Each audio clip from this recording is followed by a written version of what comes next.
நம்ம லாஃப்ட்ல இருந்து ஒரு ஜோடி புறா வந்து தெரிஞ்ச பெண்ணுக்கு வந்து சேல்ஸ் பண்ணியிருந்தோம். இந்த சேல்ஸ் பண்ண புறா வந்து ரகக்கட்ட அவுத்துட்டதுனால திரும்பி நம்ம லாஃப்ட்டுக்கே வந்துருச்சு. அது நம்ம லாஃப்ட்டுக்கு வந்தது இல்லாம, நம்ம லாஃப்ட்ல ஏற்கனவே ஒரு கோயில் புறா இருக்கு.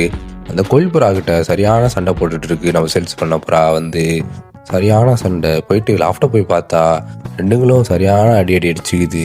அதில் வந்து கோயில் புறா தான் வந்து துரத்தி துரத்தி அடிக்குது சேல்ஸ் பண்ண புறாவ.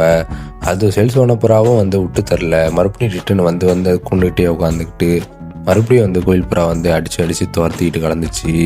கடைசியில் பார்த்தீங்கன்னா கோயில் புறா தான் ஜெயிச்சிச்சு. நம்ம சேல்ஸ் பண்ண புறா வந்து தனியாக போயிட்டு அங்கே குடிக்க ஒரு மாதிரி இருக்கும், அதில் போய் உக்காந்துக்குச்சு. அதோட சண்டை முடிஞ்சிருச்சு. அதுக்கப்புறம் அது சைடே போகல. லாஃப்டில் இருந்து சேல்ஸ் பண்ண புறா மறுபடியும் நம்ம லாஃப்ட்டுக்கு வந்துருச்சுன்னு அந்த தம்பிக்கு தெரியாது.